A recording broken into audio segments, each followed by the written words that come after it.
Hello. Welcome to Critical Thinking for the Rest of Us. Today's lecture, Understanding Logic and Argumentation. So today we're going to address the elephant in the room. And if you haven't seen the elephant in the room, that's okay. But the elephant in the room is logic and argumentation. We've been sort of dancing around this topic because we wanted to set this up so that you folks could see what's the benefit of critical thinking, what's the payoff for you. But we can no longer avoid logic and argumentation. This is where we're at in our journey. So we're going to move courageously forward into it. And we're going to speak today about three things. As always, we're going to start with some definitions. We love definitions as critical thinkers. So we're going to define some of our terms. And then we're going to jump in, of course, and get into the nitty-gritty. So we're going to look at what the structure of an argument is after, of course, defining it. And then we're going to look at the various types of reasoning that we all rely on, whether or not we're conscious of that fact. So let's get started. So we really have three terms that we want to keep in mind for today's lecture, and that is argumentation, logic, and reasoning. So an argument is not, for our purposes, is not a shouting match between our partners or our friends or, somebody at a crosswalk or whatever. An argument for our purposes is a set of statements where one or more premises support a conclusion. The premises offer evidence or reasons that lead to the conclusion, which is the assertion being argued for. So an argument is the way that you go about motivating a claim, something that you want to state to someone. Logic is the study of the principles governing correct reasoning. So it helps identify valid inferences and the relationships between statements or premises and the conclusions to ensure, of course, that they hang together in the right ways. And then finally, the way that our evidence and the claims we want to make hang together, that glue, I'm going to rely on this metaphor a lot, the glue that holds our evidence and the claim that we're trying to make, what holds it together is reasoning. It's the kind of inferential reasoning specifically that we're using. And there's not a lot of variation in inferential reasoning, which is good. So it's good to just kind of point this out.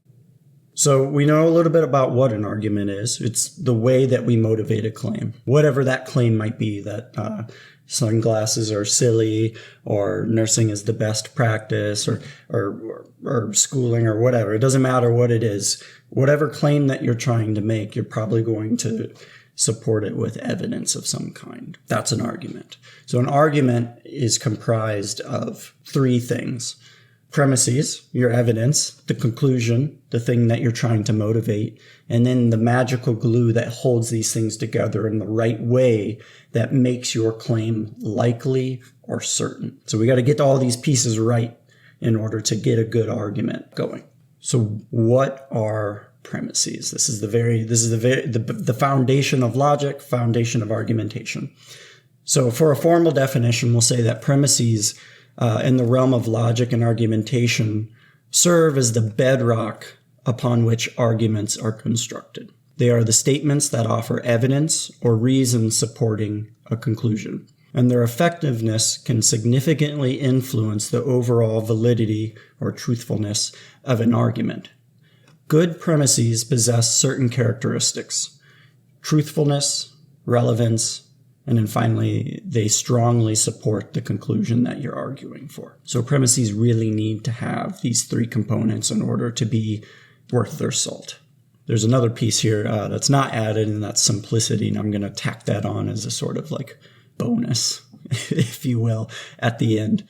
Good. So let's just talk about truthfulness real quick here. So our premises have to be true. If you're trying to motivate some claim, and you rally some evidence in support of that claim, if your evidence is false or untruthful, of course, that's not going to support your argument at all, right? This is kind of a silly example, but if you're arguing something about cats and you say something like all cats are reptiles, whatever argument you're making, it's not going to work because this premise is bogus. It's just not true. So you really have to strive for truthfulness when you bring your premises forward, when you bring your evidence forward. Otherwise, it undermines what you're trying to say. Next, your premises, they have to be relevant. So if you're having a conversation with a friend and you're trying to motivate the argument or the claim that a taco is a kind of sandwich, right? This is very controversial, and I've had this conversation before and got in trouble about it. If you start to talk about meerkats or other such things, this isn't relevant to your argument. So this is very likely not going to help you motivate the idea that a taco is a sandwich, right?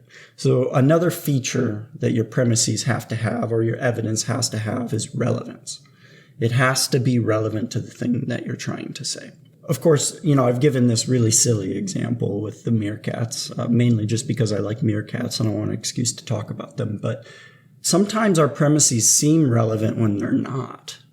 And that's kind of tricky. So it's, it can be a little bit more subtle, or to use a fancy 25-cent word, specious. So here's an example of an argument where the premise is sort of relevant, but not entirely. So eating carrots improves eyesight. This is my premise. And that's generally true. We have a lot of evidence that supports this. Therefore, everyone should eat carrots. The conclusion, that's a big claim. It's about diet, about diet and all these things. And it's also a very universal one. Everyone should eat carrots. The premise in this instance is less relevant when it comes to determining who should be eating what. At least certainly doesn't motivate the idea that everyone should eat carrots. And so what we have here is a little bit of a shakeup on relevance. So it's important just to remember that our premises need to be relevant. And then finally, of course, our arguments need to actually support our claims. So if our premises are weak, if they're irrelevant, they're not going to help us get to the conclusion that we want. So I wanted to give you another example here. So many people wear glasses, and some of them have poor eyesight. Therefore, wearing glasses causes poor eyesight. What we have here in this argument, the premises, again, they're not supporting the conclusion very well at all. It's a poor inference, in fact. And so what to keep in mind is that with premises, they have to be true, they have to be relevant, and they have to be supportive. So we can, of course, test that. And that's the good thing with evidence, is we can just test this. And we just test it by asking simple questions such as, well, one, is the evidence that I am rallying for my argument true? Is it relevant? And of course, does it hang together in the right way in order to support my conclusion? So now for the bonus piece here is simplicity. Generally speaking, when we're making an argument, we want the premises and the evidence that we're rallying to be bulletproof. They really have to be strong. And one way to make sure that they're strong is to make them simple. If they're very simple and very uncontroversial, people are much more likely to accept them. And if they accept your premises, it takes you a long way to getting to the conclusion, sometimes almost with certainty. So strive for simplicity. So for instance, if you're trying to make an argument that humans can levitate, and one of your premises for that is that gravity isn't real. This premise, not simple. It might be true. I don't think it's true. Might be true, but what you're going to have to do is develop several more arguments just to support that premise. So sometimes you can't avoid that, but you'll have to keep in mind that when you're rallying your evidence, sometimes you actually have to show the support for that premise itself. So that becomes kind of a mini argument in your overall argument. So this happens, of course, a lot in science, that a lot of the evidence that you rally come from studies and things. And so you have to show how these studies are relevant and all these things. So it's, typical, but when you can strive for simplicity, I would recommend it. So the next piece we have, of course, are the conclusions, and that's the claim. So for our purposes, we'll say in the landscape of logical argumentation, conclusions serve as the pivotal claims that arguments seek to establish. They are the assertions that emerge from a careful evaluation of the premises. The quality and strength of a conclusion are heavily dependent on the premises that precede it. A well-formed conclusion logically follows from sound premises, establishing a coherent and persuasive argument. What we're going to do here is actually look at a couple arguments to make this clear of what a conclusion is and what a good conclusion is. So first, here's a good argument. All fish live in water. Goldfish are fish. Therefore, goldfish live in water. This is a very good conclusion. And as a matter of fact, this is a deductive argument. So if you accept the first two premises, the conclusion is absolutely true. So what we have here is absolute certainty. Goldfish, it is absolutely certain, given the premises, given the evidence, that they live in water. Irrefutable. This isn't something we get to do a lot. We're going to talk about this, which is have certainty. But this conclusion is very strong. And what makes this conclusion so strong, of course, is that it's highly relevant, right? It's highly relevant to the premises that precede it. And so what we have here is a high level of accuracy. So now let's look at the converse. Let's look at when the conclusion isn't very precise. So here's a bad argument. This is a horrible argument. It's really low hanging fruit here. But all cats are pets. That's not true, but let's pretend it is. Therefore, all pets are cats. This is the conclusion. If we just focus on the conclusion, which is line 2 here, it's highly imprecise, because we can, of course, think of all kinds of other pets that aren't cats. So this is just, it's a dumb argument. It's really, really silly. But somebody might be trying to motivate this. Listen, no, all pets are cats. This person's crazy, but this is the claim trying to be made, but it just simply lacks precision. It's just not something worth arguing for or about. And so it's not one that you would want to spend your time motivating, much less trying to refute, because it's very fallacious. So that is what a good conclusion is. It's relevant to the premises. It follows from the premises. And of course, it's specific. So let's look at one more bad argument here. So this one is another one of clarity. So if gardening is beneficial, then spending time in nature is good. This more or less seems true, right? Gardening's often done outside. It's some stuff of nature, whatever that is. And so nature's good because gardening's good. But it doesn't follow that nature is therefore beneficial. Based on this premise anyways. That might be true, but not based on this premise. And in fact, we can come up with counter arguments for why nature is not beneficial. Like, tornadoes or COVID, or literally, take your pick. In this instance, what we have here is a real lack of clarity. And in fact, the lack of clarity comes from the fact that just because nature is good, it doesn't follow that it's beneficial. We haven't established that given the evidence that we've rallied. And so the conclusion is unclear. It doesn't follow. So we can kind of throw that one away as well. The big thing to keep in mind, again, for testing a conclusion is ask yourself, am I being precise? Have I articulated to the best of my ability what it is I'm trying to claim in a way that not only I understand what it is that I want to argue for, but others as well are able to understand the claim that I'm making. If they can't, then that's a you problem. You might have to go back to the drawing board and get clear. Maybe you have to go through your evidence. Maybe you're actually not entirely sure what it is you want to argue for. That's okay, but part of the critical thinking process, of course, is getting clear on that before you present it to others. So another thing to test for is, does my conclusion follow? I've been kind of dancing around this because it's hard not to, but this idea of following, does the conclusion, is it warranted by my premises? This is where inferential reasoning comes in, and that's the glue. And so we have to talk about that at length. So what is an inference? Again, in the realm of logic and argumentation, inferences play a critical role in bridging the gap between premises and conclusions. So it's that glue. They represent the reasoning processes that allow individuals to draw the conclusions that they do based on the information provided by their premises or provided by their evidence. So it's really essential, really essential to understand these inferential reasoning processes because that's how we're able to evaluate the strength and validity of our argument. There's 3, and this is the great thing, is there's only 3 kinds of inferential reasoning. And that is deductive reasoning, inductive reasoning, and abductive reasoning. So the first one is deductive reasoning, and deductive reasoning is awesome. It's awesome because it gives us something that we almost never get in life, which is certainty.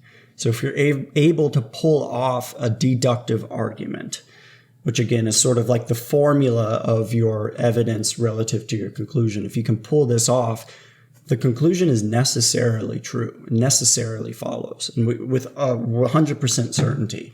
which again, we very rarely get this. So when we can use a deductive argument, it makes us very happy. Of course, the issue is that we don't get to use them a lot. A lot of the inferential reasoning we use is based on incomplete data, et cetera, et cetera. Nevertheless, let's look at a deductive argument. All men are mortal. Socrates is a man. Therefore, Socrates is mortal. So in this first premise, all men are mortal. Very uncontroversial, also very simple. In fact, it's true by definition. If all men weren't mortal, they wouldn't be men or humans. Right? They would be something else. They would be gods or spirits or something entirely different. So this is simply true by definition. 2, we know from historical fact that Socrates was a man. He was a human of some kind that lived in Greece thousands of years ago, and he annoyed a lot of people and was highly influential. If those 2 things are true, then it's necessarily true that Socrates was mortal.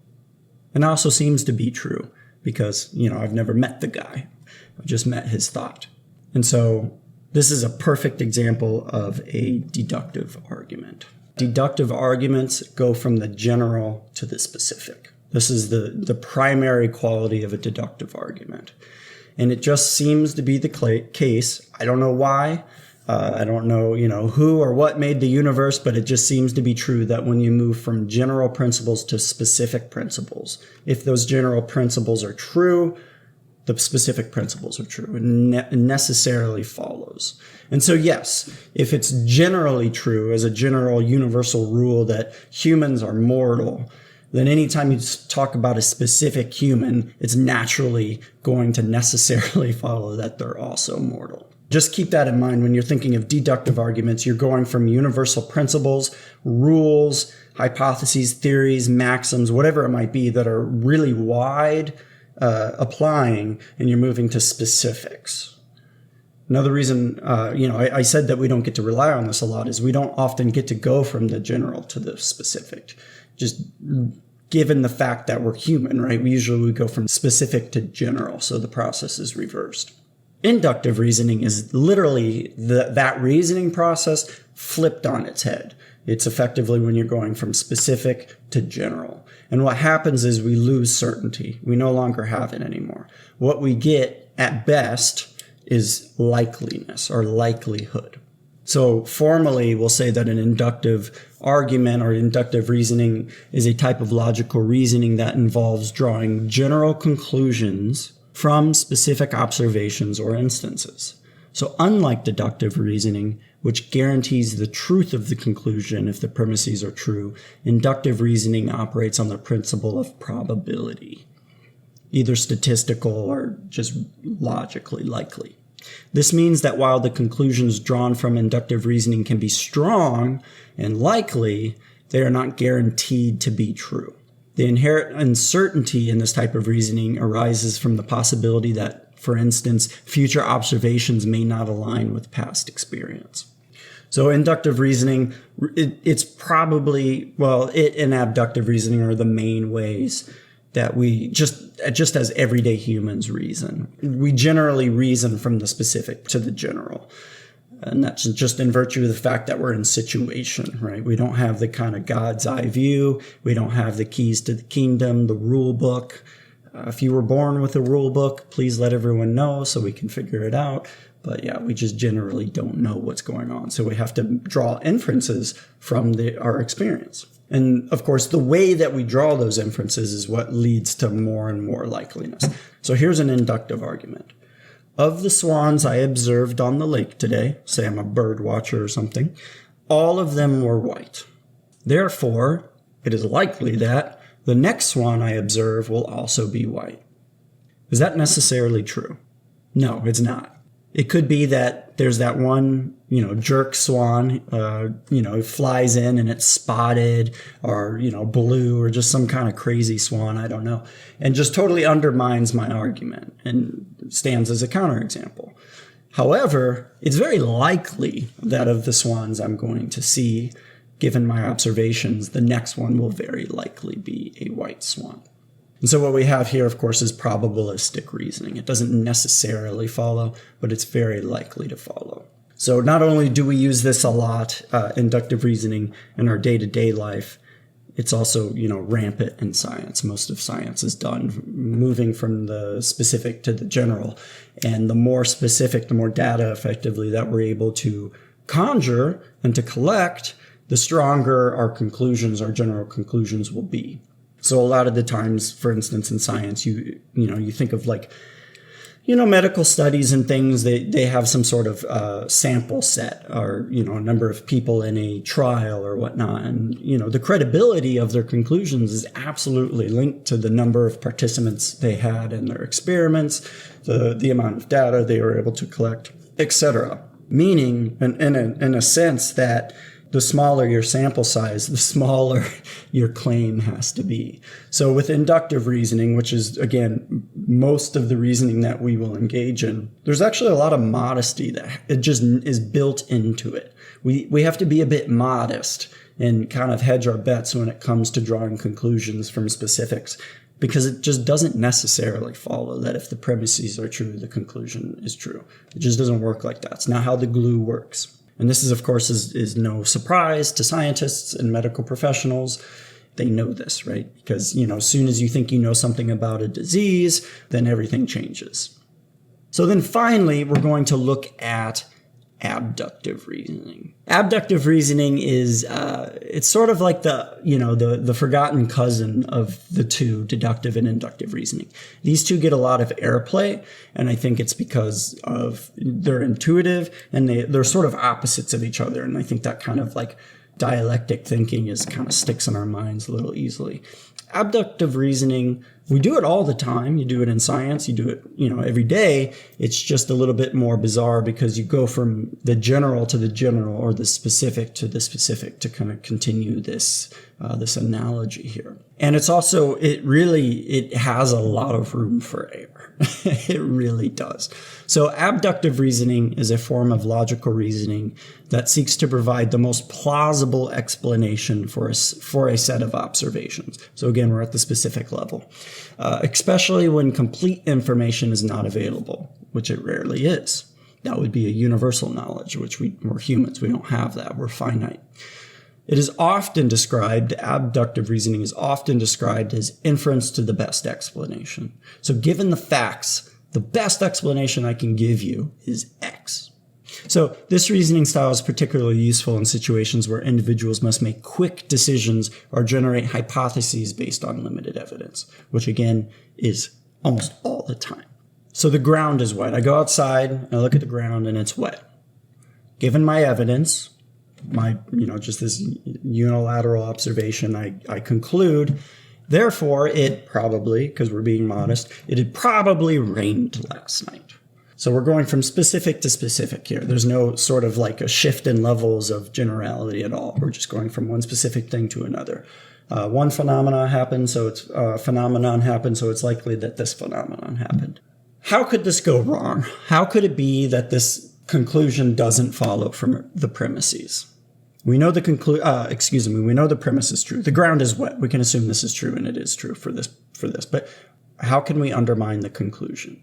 There could be other reasons why the ground is wet, right? So somebody could have been walking with their big gulp and dropped it all over the sidewalk and covered it in, soda, and it looked like it rained, but it didn't. Or a sprinkler went off, or really anything, just about anything could have happened. So making an abductive argument like this, very weak because of the weakness of the single premise. Of course, we use this all the time. We use this kind of inductive reasoning all the time.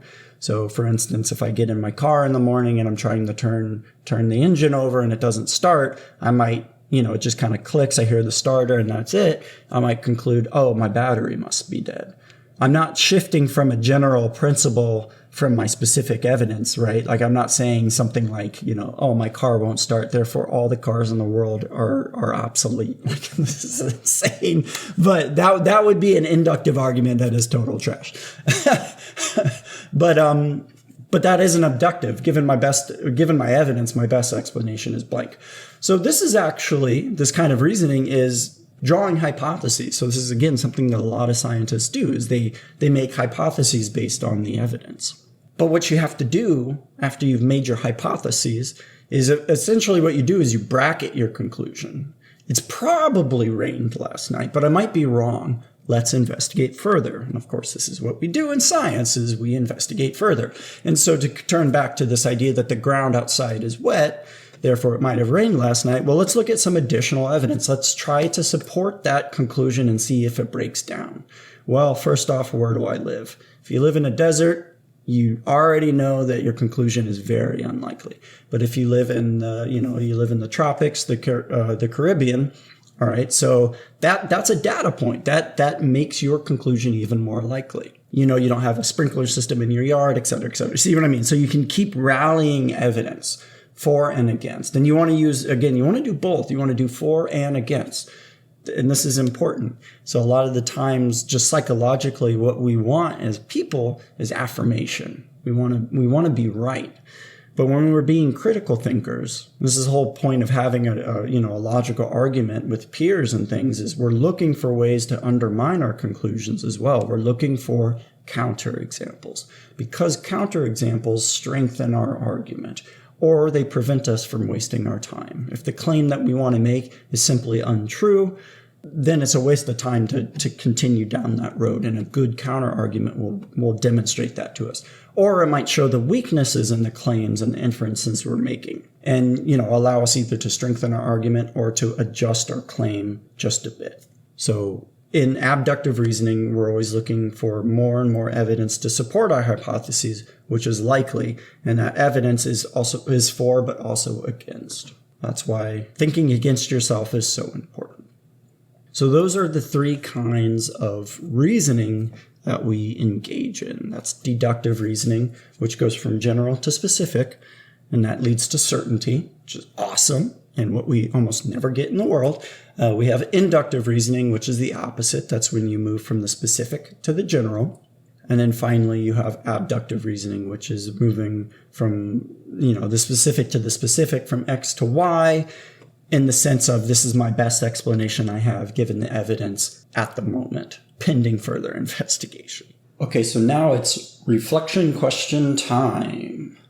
So my first question for you, assuming of course that you work, and if you don't, please tell us how you've somehow managed to crawl out from underneath the grinding wheel of the capitalist system. But assuming that you work, my first reflection question for you is, what are some of the basic premises that are taken for granted or assumed in your specific field? Next, what limitations can you anticipate for someone in your field who approaches their work from a strict perspective of logical analysis? And then finally, which type of reasoning is most prevalent in your area of expertise? We're going to shift gears now. We've talked about logic and argumentation and reasoning. Now we're going to look at ways that our reasoning skills, our deductive, inductive, and abductive reasoning skills break down. Because we're so bad at reasoning, actually, that we repeat these bad patterns of thinking. And we do it so much that these bad patterns of thinking have specific names, which is hysterical. And they're known as the fallacies or informal fallacies. So we're going to be talking about the informal fallacies and ways that we sort of just kind of fall on our faces when it comes to thinking. So yeah, excellent. Thank you so much, everyone. And I will see you next time.